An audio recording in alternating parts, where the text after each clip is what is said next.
Chapter 2. Self-control is an illusion. It all started with a headache. Elliot was a successful man, an executive at a successful company. He was well liked by his coworkers and neighbors. He could be charming and disarmingly funny. He was a husband and a father and a friend, and he took sweet-ass beach vacations. Except he had headaches, regularly. And these weren't your typical pop and Advil type headaches. These were mind-crunching, corkscrewing headaches, like a wrecking ball banging against the back of your eye sockets. Elliot took medicine, he took naps, he tried to de-stress and chill out and hang loose and brush it off and suck it up. Yet the headaches continued. In fact, they only got worse. Soon they became so severe that Elliot couldn't sleep at night or work during the day. Finally, he went to a doctor. The doctor did doctor things and ran doctor tests and received the doctor results and told Elliot the bad news. He had a brain tumor, right there on his frontal lobe. Right there. See it? That gray blotch in the front. And man, is it a big one. Size of a baseball, I reckon. The surgeon cut the tumor out, and Elliot went home. He went back to work. He went back to his family and friends. Everything seemed fine and normal. Then things went horribly wrong. Elliot's work performance suffered. Tasks that were once a breeze to him now required mountains of concentration and effort. Simple decisions, such as whether to use a blue pen or black pen, would consume him for hours. He would make basic errors and leave them unfixed for weeks. He became a scheduling black hole, missing meetings and deadlines as if they were an insult to the fabric of space-time itself. At first, his coworkers felt bad and covered for him. After all, the guy had just had a tumor the size of a small fruit basket cut out of his head. But then the covering became too much for them, and Elliot's excuses too unreasonable. You skipped an investors meeting to buy a new stapler, Elliot? Really? What were you thinking? After months of the botched meetings and the bullshit, the truth was undeniable. Elliot had lost something more than a tumor in the surgery, and as far as his colleagues were concerned, that something was a shitload of company money. So, Elliot was fired. Meanwhile, his home life wasn't faring much better. Imagine if you took a deadbeat dad, stuffed him inside a couch potato, lightly glazed it with Family Feud reruns, and baked it at 350 degrees for 24 hours a day. That was Elliot's new life. He missed his son's Little League games. He skipped the parent-teacher conference to watch a James Bond marathon on TV. He forgot that his wife generally preferred it if he spoke to her more than once a week. Fights erupted in Elliot's marriage along new and unexpected fault lines. Except, they couldn't really be considered fights. Fights require that two people give a shit. And while his wife breathed fire, Elliot had trouble following the plot. Instead of acting with urgency to change or patch things up, to show that he loved and cared for these people who were his own, he remained isolated and indifferent. It was as though he were living in another area code, one never quite reachable from anywhere on Earth. Eventually, his wife couldn't take it anymore. Elliot had lost something else besides that tumor, she yelled, and that something was called his goddamn heart. She divorced him and took the kids, and Elliot was alone. Dejected and confused, Elliot began looking for ways to restart his career. He got sucked into some bad business ventures. A scam artist conned him out of much of his savings. A predatory woman seduced him, convinced him to elope, and then divorced him a year later, making off with half of his assets. He loafed around town, settling in increasingly cheaper and shittier apartments, until after a few years, he was effectively homeless. His brother took him in and began supporting him.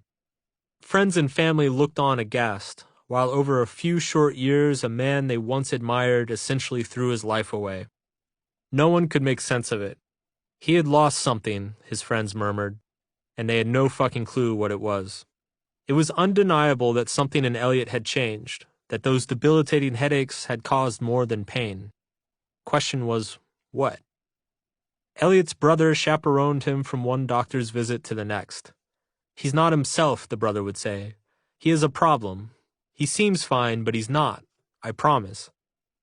The doctors did their doctor things and received their doctor results, and unfortunately, they said that Elliot was perfectly normal. Or, at least, he fit their definition of normal. Above average, even. His CAT scans looked fine. His IQ was still high. His reasoning was solid. His memory was great. He could discuss at length the repercussions and consequences of his poor choices. He could converse on a wide range of subjects with humor and charm. His psychiatrist said Elliot wasn't depressed. On the contrary, he had high self-esteem and no signs of chronic anxiety or stress. Indeed, he exhibited almost zen-like calm in the eye of a hurricane caused by his own negligence. His brother couldn't accept this. Something was wrong. Something was missing in him. Finally, in desperation, Elliot was referred to a famous neuroscientist named Antonio Damasio. Initially, Antonio Damasio did the same things the other doctors had done.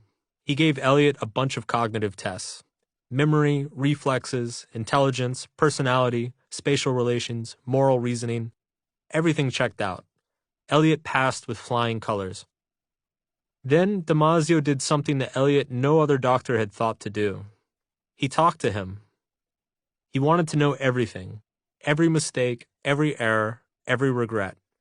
How had he lost his job, his family, his house, his savings? Take me through each decision, explain the thought process, or in this case, the lack of a thought process. Elliot could explain at length what decisions he had made, but he couldn't explain the why of those decisions. He could recount facts and sequences of events with perfect fluidity and even a certain dramatic flair. But when asked to analyze his decision-making, why did he decide that buying a new stapler was more important than meeting with an investor? Why did he decide that James Bond was more interesting than his kids? He was at a loss. He had no answers. And not only that, he wasn't even upset about having no answers. In fact, he didn't care. This was a man who had lost everything due to his own poor choices and mistakes, who had exhibited no self-control whatsoever, and who was completely aware of the disaster his life had become. And yet he apparently showed no remorse, no self-loathing, not even a little bit of embarrassment. Many people have been driven to suicide for less than what Elliot had endured. Yet there he was, not only comfortable with his own misfortune, but indifferent to it. That's when Damasio had a brilliant realization. The psychological tests Elliot had undergone were designed to measure his ability to think, but none of the tests were designed to measure his ability to feel. Every doctor had been so concerned about Elliot's reasoning abilities that no one had stopped to consider that it was Elliot's capacity for emotion that had been damaged. And even if they had realized it, there was no standardized way of measuring that damage. One day, one of Damasio's colleagues printed up a bunch of grotesque and disturbing pictures. There were burn victims, gruesome murder scenes, war-torn cities, starving children. He then showed Elliot the photos, one by one. And Elliot was completely indifferent. He felt nothing. And the fact that he didn't care was so shocking that even he had to comment on how fucked up it was. He admitted that he knew for sure that these images would have disturbed him in the past, that his heart would have welled up with empathy and horror, that he would have turned away in disgust. But now, as he sat there staring into the darkest corruptions of the human experience, Elliot felt nothing. And this, Damasio discovered, was the problem. While Elliot's knowledge and reasoning were left intact, the tumor and/or the surgery to remove it had debilitated his ability to empathize and feel. His inner world no longer possessed lightness and darkness, but was instead an endless gray miasma. Attending his daughter's piano recital evoked in him all the vibrancy and joyful fatherly pride as buying a new pair of socks. Losing $1 million felt exactly the same to him as pumping gas, laundering his sheets, or watching Family Feud. He had become an intellectual and medical curiosity, a pointless novelty. He was a walking, talking indifference machine. And without that ability to make value judgments, to determine better from worse, no matter how intelligent he was, Eliot had lost his self-control. But this raised a huge question. If Eliot's cognitive abilities, his intelligence, his memory, his attention, were all in perfect shape, why couldn't he make effective decisions anymore? This stumped Damasio and his colleagues. We've all wished at times that we couldn't feel emotion, because our emotions often drive us to do stupid shit we later regret. For centuries, psychologists and philosophers assumed that dampening or suppressing our emotions was the solution to all life's problems. Yet here was a man stripped of his emotions and empathy entirely, someone who had nothing but his intelligence and reasoning, and his life had quickly degenerated into a total clusterfuck. His case went against all the common wisdom about rational decision-making and self-control. But there was a second, equally perplexing question. If Eliot was still as smart as a whip and could reason his way through problems presented to him, why did his work performance fall off a cliff? Why did his productivity morph into a raging dumpster fire? Why did he essentially abandon his family, knowing full well the negative consequences? Even if you don't give a shit about your wife or your job anymore, you should be able to reason that it's still important to maintain them, right? I mean, that's what sociopaths eventually figure out. So why couldn't Eliot? Really, how hard is it to show up to a Little League game every once in a while? Somehow, by losing his ability to feel, Eliot had also lost his ability to make decisions. He'd lost the ability to control his own life. We've all had the experience of knowing what we should do, yet failing to do it. We've all put off important tasks, ignored people we care about, and failed to act in our own self-interest. And usually, when we fail to do the things we should, we assume it's because we can't sufficiently control our emotions. We're too undisciplined, or we lack knowledge. Yet Eliot's case called all of this into question. It called into question the very idea of self-control, the idea that we can logically force ourselves to do things that are good for us, despite our impulses and emotions. To generate hope in our lives, we must first feel as though we have control over our lives. We must feel as though we're following through on what we know is good and right, that we're chasing after something better. Yet many of us struggle with the inability to control ourselves. Eliot's case would be one of the breakthroughs to understanding why this occurs. This man, poor, isolated, and alone, this man staring at photos of broken bodies and earthquake rubble that could easily have been metaphors for his life, this man who had lost everything, absolutely everything, and still cracked a smile to tell about it. This man would be the key to revolutionizing our understanding of the human mind, how we make decisions, and how much self-control we actually have. The classic assumption. Once, when asked about his drinking, the singer-songwriter Tom Waits famously muttered, "I'd rather have a bottle in front of me than a frontal lobotomy." He appeared to be hammered when he said it. Oh, and he was on national television.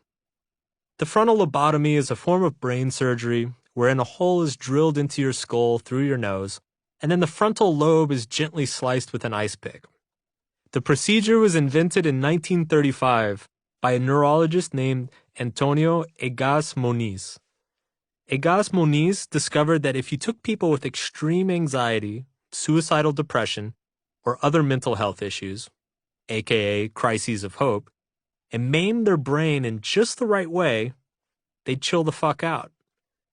Egas Moniz believed that the lobotomy, once perfected, could cure all mental illness, and he marketed it to the world as such. By the end of the 1940s, the procedure was a hit, being performed on tens of thousands of patients all over the world. Egas Moniz would even win a Nobel Prize for his discovery. But by the 1950s, people began to notice that, and this might sound crazy, drilling a hole through somebody's face and scraping their brain the same way you clean ice off a windshield can produce a few negative side effects. And by a few negative side effects, I mean the patients become goddamn potatoes. While often curing patients of their extreme emotional afflictions, The procedure also left them with an inability to focus, make decisions, have careers, make long-term plans, or think abstractly about themselves. Essentially, they became mindlessly satisfied zombies. They became Elliots. The Soviet Union, of all places, was the first country to outlaw the lobotomy. The Soviets declared the procedure, quote, contrary to human principles, and claimed that it, quote, turned an insane person into an idiot. This was sort of a wake-up call to the rest of the world. Because let's face it, when Joseph Stalin is lecturing you about ethics and human decency, you know you fucked up. After that, the rest of the world began, slowly, to ban the practice. And by the 1960s, pretty much everyone hated it. The last lobotomy would be performed in the United States in 1967, and the patient would die. 10 years later, a drunken Tom Waits muttered his famous line on television, and the rest, as they say, is history. Tom Waits was a blistering alcoholic who spent most of the 1970s trying to keep his eyes open and remember where he last left his cigarettes. He also found time to write and record 7 brilliant albums in this period. He was both prolific and profound, winning awards and selling millions of records that were celebrated worldwide. He was one of those rare artists whose insight into the human condition could be startling. Waits's quip about the lobotomy makes us laugh, but there's a hidden wisdom to it. That he'd rather have the problem of passion with the bottle than to have no passion at all. That it's better to find hope in lowly places than to find none. That without our unruly impulses, we are nothing. There's pretty much always been a tacit assumption that our emotions cause all our problems and that our reason must swoop in to clean up the mess. This line of thinking goes all the way back to Socrates, who declared reason the root of all virtue. At the beginning of the Enlightenment, Descartes argued that our reason was separate from our animalistic desires and that it had to learn to control those desires. Kant said sort of the same thing. Freud, too, except there are a lot of penises involved. And when Egas Moniz lobotomized his first patient in 1935, I'm sure he thought he had just discovered a way to do what for more than 2,000 years philosophers had declared needed to be done. To grant reason dominion over the unruly passions, to help humanity finally exercise some damn control over itself. This assumption, that we must use our rational mind to dominate our emotions, has trickled down through the centuries and continues to define much of our culture today. Let's call it the classic assumption. The classic assumption says that if a person is undisciplined, unruly, or malicious, it's because he lacks the ability to subjugate his feelings, that he is weak-willed or just plain fucked up. The classic assumption sees passion and emotion as flaws, errors within the human psyche that must be overcome and fixed within the self. Today, we usually judge people based on the classic assumption. Obese people are ridiculed and shamed because their obesity is seen as a failure of self-control. They know they should be thin, yet they continue to eat. Why? Something must be wrong with them, we assume. Smokers, same deal. Drug addicts receive the same treatment, of course, but often with the extra stigma of being defined as criminals. Depressed and suicidal people are subjected to the classic assumption in a way that's dangerous, being told that their inability to create hope and meaning in their lives is their own damn fault, that maybe, if they just tried a little harder, hanging themselves by the necktie wouldn't sound so appealing. We see succumbing to our emotional impulses as a moral failing. We see a lack of self-control as a sign of a deficient character. Conversely, we celebrate people who beat their emotions into submission. We get collective hard-ons for athletes and businessmen and leaders who are ruthless and robotic in their efficiency. If a CEO sleeps under his desk and doesn't see his kids for 6 weeks at a time, fuck yeah, that's determination. See, anyone can be successful. Clearly, it's not hard to see how the classic assumption can lead to some damaging, assumptions. If the classic assumption is true, then we should be able to exhibit self-control, prevent emotional outbursts and crimes of passion, and stave off addiction and indulgences through mental effort alone. And any failure to do so reflects something inherently faulty or damaged within us. This is why we often develop the false belief that we need to change who we are. Because if we can't achieve our goals, if we can't lose the weight or get the promotion or learn the skill, then that signifies some internal deficiency. Therefore, in order to maintain hope, we decide that we must change ourselves, become somebody totally new and different. This desire to change ourselves then refills us with hope. The old me couldn't shake that terrible smoking habit, but the new me will, and we're off to the races again. The constant desire to change yourself then becomes its own sort of addiction. Each cycle of changing yourself results in similar failures at self-control, therefore making you feel as though you need to change yourself all over again. Each cycle refuels you with the hope you're looking for. Meanwhile, the classic assumption, the root of the problem, is never addressed or questioned, let alone thrown out. Like a bad case of acne, a whole industry has sprouted up over the past couple of centuries around this change yourself idea. This industry is replete with false promises and clues to the secrets of happiness, success, and self-control. Yet all the industry does is reinforce the same impulses that drive people to feel inadequate in the first place. I know this because I'm unfortunately part of this industry. The truth is that the human mind is far more complex than any secret, and you can't simply change yourself, nor, I would argue, should you always feel you must. We cling to this narrative about self-control because the belief that we're in complete control of ourselves is a major source of hope. We want to believe that changing ourselves is as simple as knowing what to change. We want to believe that the ability to do something is as simple as deciding to do it and mustering enough willpower to get there. We want to believe ourselves to be the masters of our own destiny, capable of anything we can dream. This is what made Damasio's discovery with Eliot such a big deal. It showed that the classic assumption is wrong. If the classic assumption were true, if life were as simple as learning to control one's emotions and make decisions based on reason, then Eliot should have been an unstoppable badass, tirelessly industrious, and a ruthless decision-maker. Similarly, if the classic assumption were true, lobotomies should be all the rage. We'd all be saving up for them as if they were boob jobs. But lobotomies don't work, and Eliot's life was ruined. The fact is that we require more than willpower to achieve self-control. It turns out that our emotions are instrumental in our decision-making and our actions. We just don't always realize it. You have two brains, and they're really bad at talking to each other. Let's pretend your mind is a car. Let's call it the consciousness car. Your consciousness car is driving along the road of life, and there are intersections, on-ramps, and off-ramps. You can select different routes and potentially arrive at an infinite number of destinations. These roads and intersections represent the decisions you make as you drive, and they will determine your destination. Now, there are two travelers in your consciousness car, a thinking brain and a feeling brain.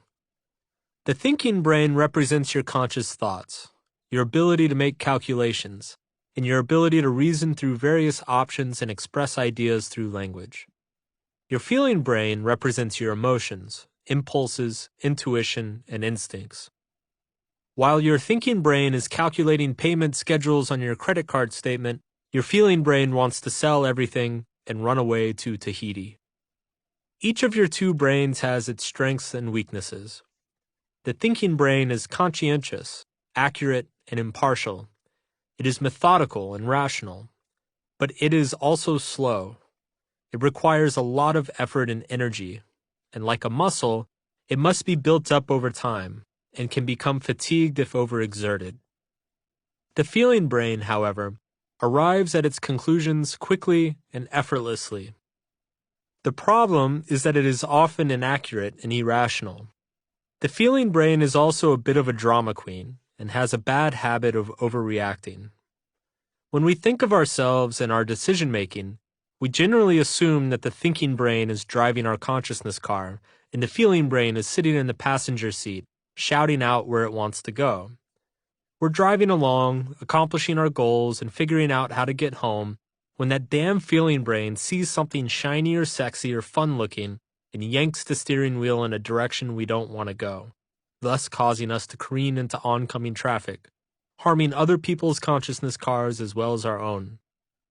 This is the classic assumption, the belief that our reason is ultimately in control of our life and that we must train our emotions to sit the fuck down and shut up while the adult is driving. We then applaud this kidnapping and abuse of our emotions by congratulating ourselves on our self-control. But our consciousness card doesn't work that way. When his tumor was removed, Elliot's feeling brain got thrown out of his moving mental vehicle, and nothing got better for him. In fact, his consciousness car stalled out. Lobotomy patients had their feeling brains tied up and thrown in the car's trunk, and that merely caused them to become sedated and lazy, unable to get out of bed or even dress themselves much of the time. Meanwhile, Tom Waits was pretty much all feeling brain all the time, and he got paid copious amounts of money to be drunk on daytime talk shows. So there's that. Here's the truth. The feeling brain is driving our consciousness car. And I don't care how scientific you think you are or how many letters you have after your name, you're one of us, bucko. You're a crazy, feeling brain piloted meat robot just like the rest of us. Keep your bodily fluids to yourself, please. The feeling brain drives our consciousness car because ultimately we are moved to action only by emotion. That's because action is emotion. Emotion is the biological hydraulic system that pushes our bodies into movement. Fear is not this magical thing your brain invents. No, it happens in our bodies. It's the tightening of your stomach, the tensing of your muscles, the release of adrenaline, the overwhelming desire for space and emptiness around your body. While the thinking brain exists solely within the synaptic arrangements inside your skull, the feeling brain is the wisdom and stupidity of the entire body. Anger pushes your body to move. Anxiety pulls it into retreat. Joy lights up the facial muscles, while sadness attempts to shade your existence from view. Emotion inspires action, and action inspires emotion. The two are inseparable. This leads to the simplest and most obvious answer to the timeless question. Why don't we do things we know we should do? Because we don't feel like it. Every problem of self-control is not a problem of information or discipline or reason, but rather of emotion. Self-control is an emotional problem. Laziness is an emotional problem. Procrastination is an emotional problem. Underachievement is an emotional problem. Impulsiveness is an emotional problem. This sucks, because emotional problems are much harder to deal with than logical ones. There are equations to help you calculate the monthly payments on your car loan. There are no equations to help you end a bad relationship. And as you've probably figured out by now, intellectually understanding how to change your behavior doesn't change your behavior. Trust me, I've read like 12 books on nutrition, and I'm still chomping on a bacon cheeseburger as I write this. We know we should stop smoking cigarettes, or stop eating sugar, or stop talking shit about our friends behind their backs. But we still do it. And it's not because we don't know better. It's because we don't feel better. Emotional problems are irrational, meaning they cannot be reasoned with. And this brings us to even worse news. Emotional problems can only have emotional solutions. It's all up to the feeling brain. And if you've seen how most people's feeling brains drive, that's pretty fucking scary. Meanwhile, while all of this is going on, the thinking brain is sitting in the passenger seat, imagining itself to be totally in control of the situation. If the feeling brain is our driver, then the thinking brain is the navigator. It has stacks of maps to reality that it has drawn and accumulated throughout life. It knows how to double back and find alternate routes to the same destination. It knows where the bad turns are and where to find the shortcuts. It correctly sees itself as the intelligent, rational brain, and it believes that this somehow privileges it to be in control of the consciousness car. But, alas, it doesn't. As Daniel Kahneman once put it, the thinking brain is the supporting character who imagines herself to be the hero. Even if sometimes they can't stand each other, our two brains need each other. The feeling brain generates the emotions that cause us to move into action, and the thinking brain suggests where to direct that action.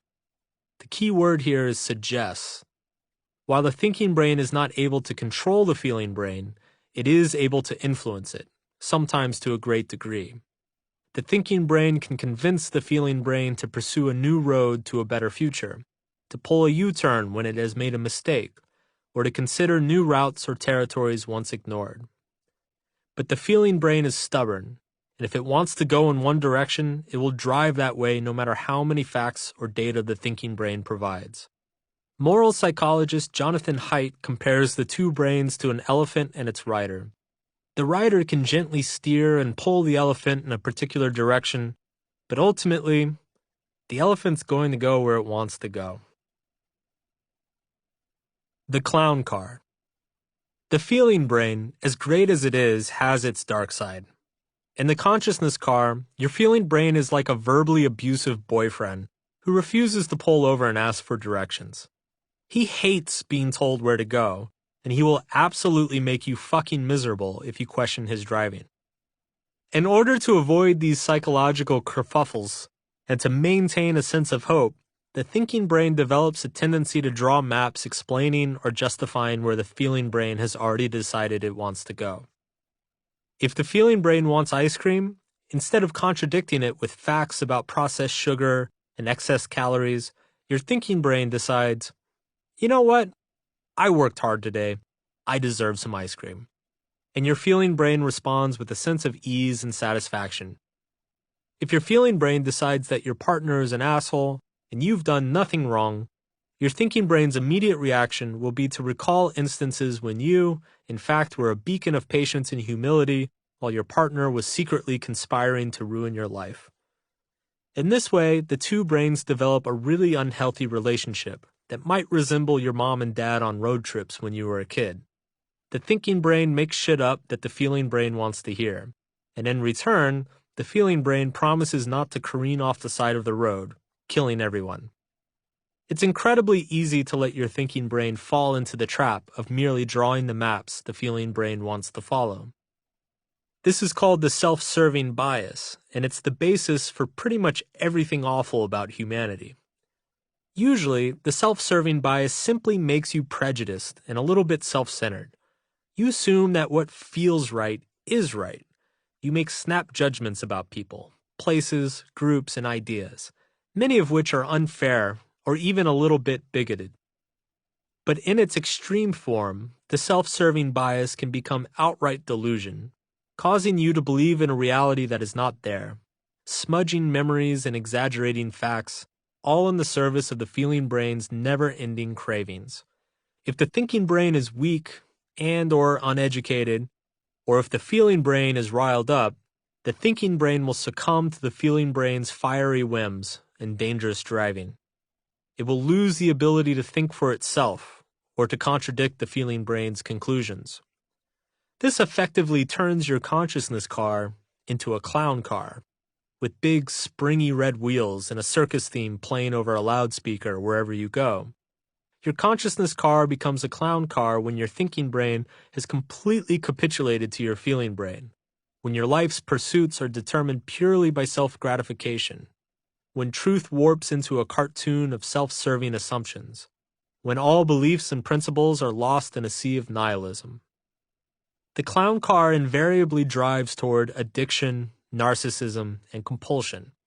People whose minds are clown cars are easily manipulated by whatever person or group makes them feel good consistently, whether it's a religious leader, politician, self-help guru, or sinister internet forum. A clown car will gladly steamroll other consciousness cars, i.e. other people, with its big red rubbery tires because its thinking brain will justify this by saying they deserved it. They were evil, inferior, or part of some made-up problem. Some clown cars merely drive toward fun. They're all about drinking and fucking and partying. Others drive toward power. These are the most dangerous clown cars, as their thinking brains set to work justifying their abuse and subjugation of others through intellectual-sounding theories about economics, politics, race, genetics, gender, biology, history, and so on. A clown car will sometimes pursue hate, too.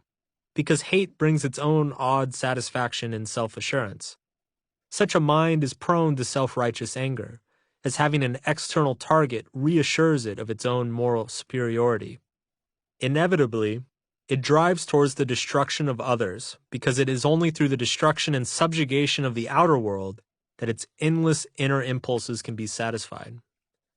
It's hard to pull someone out of the clown car once they're in it. In the clown car, the thinking brain has been bullied and abused by the feeling brain for so long that it develops a sort of Stockholm syndrome. It can't imagine a life beyond pleasing and justifying the feeling brain. It can't fathom contradicting the feeling brain or challenging it on where it's going, and it resents you for suggesting that it should. With the clown car, there's no independent thought and no ability to measure contradiction or switch beliefs or opinions.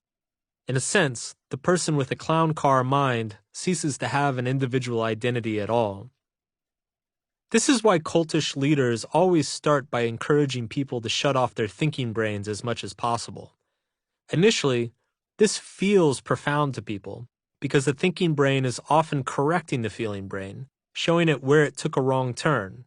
So silencing the thinking brain will feel extremely good for a short period, and people are always mistaking what feels good for what is good. The clown car is what inspired ancient philosophers to warn against the overindulgence and worship of feelings. It was the fear of the clown car that inspired the Greeks and Romans to teach of the virtues, and later, the Christian Church to push a message of abstinence and self-denial. Both classical philosophers and the Church had seen the destruction wrought by narcissistic and megalomaniacal men in power, and they all believed that the only way to manage the feeling brain was to deprive it, to give it as little oxygen as possible, thus preventing it from exploding and destroying the world around it. This thinking gave birth to the classic assumption that the only way to be a good person is through dominance of the thinking brain over the feeling brain, the championing of reason over emotion, duty over desire. For most of human history, people have been brutal, superstitious, and uneducated. People in the Middle Ages used to torture cats for sport and take their kids to watch the local burglar get his nuts chopped off in the town square. People were sadistic, impulsive fuckers. For most of history, the world has not been a pleasant place to live, and that was largely because everyone's feeling brains were running amok. The classic assumption was often the only thing that stood between civilization and total anarchy. Then something happened in the last couple of 100 years. People built trains and cars and invented central heating and stuff. Economic prosperity outran human impulses. People were no longer worried about not being able to eat or about being killed for insulting the king. Life was more comfortable and easier. People now had a ton of free time to sit and think and worry about all sorts of existential shit that they had never considered before. As a result, several movements arose in the late 20th century championing the feeling brain.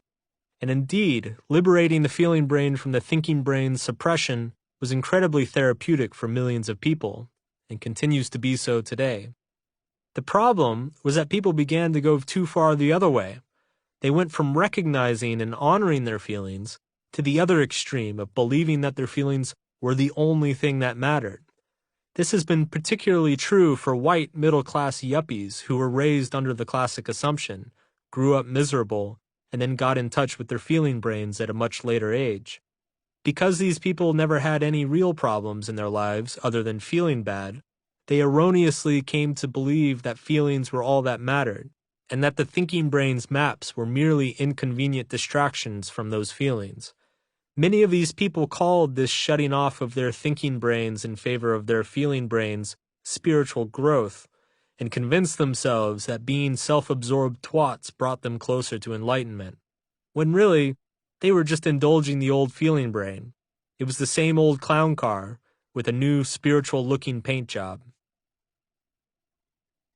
The overindulgence of emotion leads to a crisis of hope, but so does the repression of emotion. The person who denies his feeling brain numbs himself to the world around him. By rejecting his emotions, he rejects making value judgments, that is, deciding that one thing is better than another. As a result, he becomes indifferent to life and the results of his decisions. He struggles to engage with others. His relationships suffer, and eventually, his chronic indifference leads him to an unpleasant visit with the uncomfortable truth.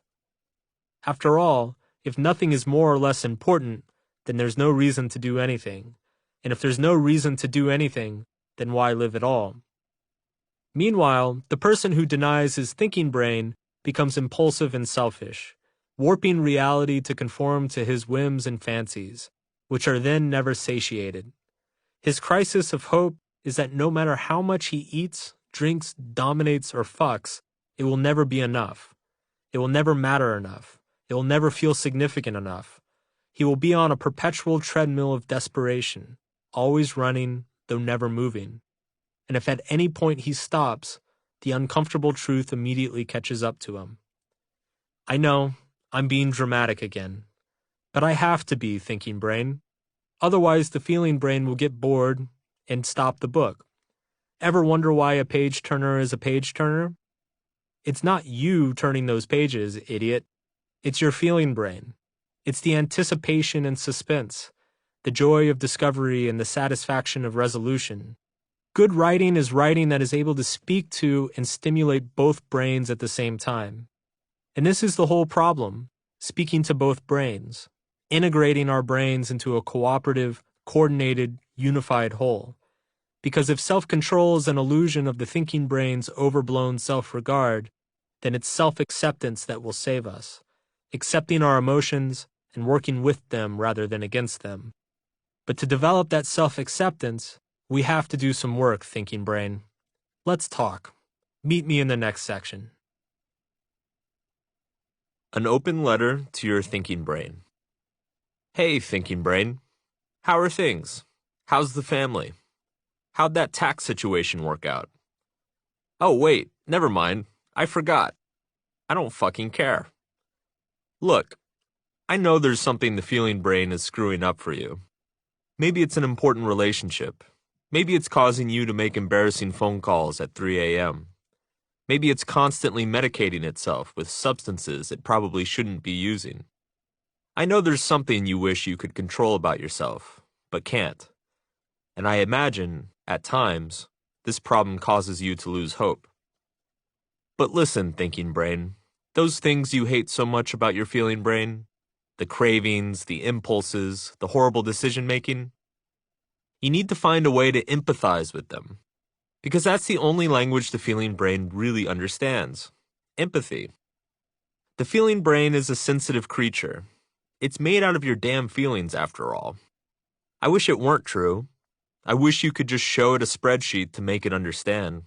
You know, like we understand. But you can't. Instead of bombarding the feeling brain with facts and reason, start by asking how it's feeling. Say something like, "Hey, feeling brain, how do you feel about going to the gym today?" Or, "How do you feel about changing careers?" Or, "How do you feel about selling everything and moving to Tahiti?" The feeling brain won't respond with words. No, the feeling brain is too quick for words. Instead, it will respond with feelings. Yeah, I know that's obvious, but sometimes you're kind of a dumbass, thinking brain. The feeling brain might respond with a feeling of laziness or a feeling of anxiety. There might even be multiple emotions, a little bit of excitement with a pinch of anger thrown into the mix. Whatever it is, you, as the thinking brain, aka the responsible one in this cranium, need to remain non-judgmental in the face of whatever feelings arise. Feeling lazy? That's okay. We all feel lazy sometimes. Feeling self-loathing? Perhaps that's an invitation to take the conversation further. The gym can wait. It's important to let the feeling brain air out all its icky, twisted feelings. Just get them out into the open, where they can breathe. Because the more they breathe, the weaker their grip is on the steering wheel of your consciousness car. Then, once you feel you've reached a point of understanding with your feeling brain, it's time to appeal to it in a way it understands. Through feelings. Maybe think about all the benefits of some desired new behavior. Maybe mention all the sexy, shiny, fun things at the desired destination. Maybe remind the feeling brain how good it feels to have exercised. How great it will feel to look good in a bathing suit this summer. How much you respect yourself when you've followed through on your goals. How happy you are when you live by your values, when you act as an example to the ones you love. Basically, you need to bargain with your feeling brain the way you'd bargain with a Moroccan rug seller. It needs to believe it's getting a good deal, or else there'll just be a lot of hand-waving and shouting with no result. Maybe you agree to do something the feeling brain likes, as long as it does something it doesn't like. Watch your favorite TV show, but only at the gym while you're on the treadmill. Go out with friends, but only if you've paid your bills for the month. Start easy. Remember, the feeling brain is highly sensitive and completely unreasonable. When you offer something easy with an emotional benefit, for example, feeling good after a workout, pursuing a career that feels significant, being admired and respected by your kids, the feeling brain will respond with another emotion, either positive or negative. If the emotion is positive, the feeling brain will be willing to drive a little bit in that direction, but only a little bit. Remember, feelings never last. That's why you start small. Just put on your gym shoes today, feeling brain. That's all. Let's just see what happens. If the feeling brain's response is negative, you simply acknowledge that negative emotion and offer another compromise. See how the feeling brain responds, then rinse and repeat. But whatever you do, do not fight the feeling brain. That just makes it worse. For one, you won't win, ever. The feeling brain is always driving. Second, fighting with the feeling brain about feeling bad will only cause the feeling brain to feel even worse. So why would you do that? You were supposed to be the smart one, thinking brain. This dialogue with your feeling brain will continue back and forth like this, on and off, for days, weeks, or maybe even months. Hell, years. This dialogue between the brains takes practice. For some, the practice will be recognizing what emotion the feeling brain is putting out there. Some people's thinking brains have ignored their feeling brains for so long that it takes them a while to learn how to listen again. Others will have the opposite problem. They will have to train their thinking brain to speak up, force it to propose an independent thought, a new direction, that's separate from the feeling brain's feelings. They will have to ask themselves, what if my feeling brain is wrong to feel this way? And then consider the alternatives. This will be difficult for them at first, but the more this dialogue occurs, the more the two brains will begin to listen to each other. The feeling brain will start giving off different emotions, and the thinking brain will have a better understanding of how to help the feeling brain navigate the road of life. This is what's referred to in psychology as emotional regulation, and it's basically learning how to put a bunch of fucking guardrails and one-way signs along your road of life to keep your feeling brain from careening off a cliff. It's hard work, but it's arguably the only work. Because you don't get to control your feelings, thinking brain. Self-control is an illusion. It's an illusion that occurs when both brains are aligned and pursuing the same course of action. It's an illusion designed to give people hope. And when the thinking brain isn't aligned with the feeling brain, people feel powerless, and the world around them begins to feel hopeless. The only way you consistently nail that illusion is by consistently communicating and aligning the brains around the same values. It's a skill, much the same as playing water polo or juggling knives is a skill. It takes work, and there will be failures along the way. You might slice your arm open and bleed everywhere, but that's just the cost of admission. But here's what you do have, thinking brain. You may not have self-control, but you do have meaning control. This is your superpower. This is your gift. You get to control the meaning of your impulses and feelings. You get to decipher them however you see fit. You get to draw the map. And this is incredibly powerful, because it's the meaning that we ascribe to our feelings that can often alter how the feeling brain reacts to them. And this is how you produce hope. This is how you produce a sense that the future can be fruitful and pleasant. By interpreting the shit the feeling brain slings at you in a profound and useful way.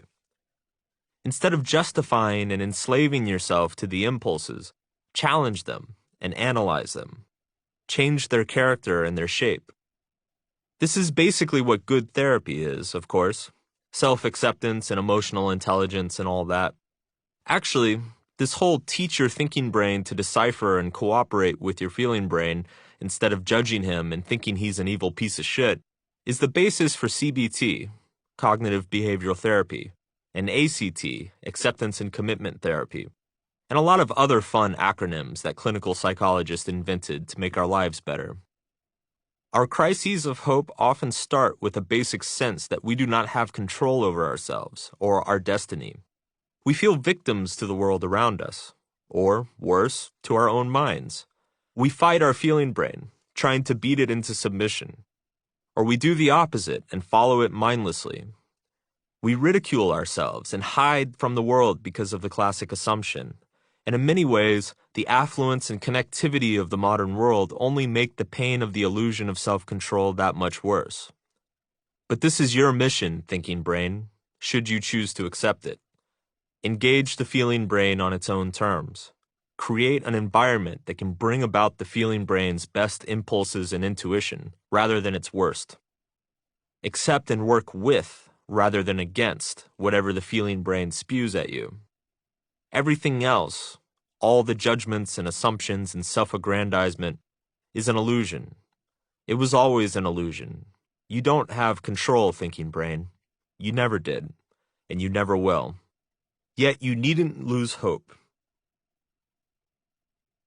Antonio Damasio ended up writing a celebrated book called Descartes' Error about his experiences with Eliot, the patient whose case I discussed earlier, and much of his other research. In it, he argues that the same way the thinking brain produces a logical, factual form of knowledge, the feeling brain develops its own type of value-laden knowledge. The thinking brain makes associations among facts, data, and observations. Similarly, the feeling brain makes value judgments based on those facts, data, and observations. The feeling brain decides what is good and what is bad, what is desirable and what is undesirable, and most important, what we deserve and what we don't deserve. The thinking brain is objective and factual. The feeling brain is subjective and relative. And no matter what we do, we can never translate one form of knowledge into the other. This is the real problem of hope. It's rare that we don't understand intellectually how to cut back on carbs, or wake up earlier, or stop smoking. It's that somewhere inside our feeling brain, we have decided that we don't deserve to do those things, that we are unworthy of doing them, and that's why we feel so bad about them. This feeling of unworthiness is usually the result of some bad shit happening to us at some point. We suffer through some terrible stuff, and our feeling brain decides that we deserve those bad experiences. Therefore, it sets out, despite the thinking brain's better knowledge, to repeat and re-experience that suffering. This is the fundamental problem of self-control. This is the fundamental problem of hope. Not an uneducated thinking brain, but an uneducated feeling brain. A feeling brain that has adopted and accepted poor value judgments about itself and the world. And this is the real work of anything that even resembles psychological healing. Getting our values straight with ourselves so that we can get our values straight with the world. Put another way, the problem isn't that we don't know how not to get punched in the face. The problem is that, at some point, likely a long time ago, we got punched in the face, and instead of punching back, we decided we deserved it.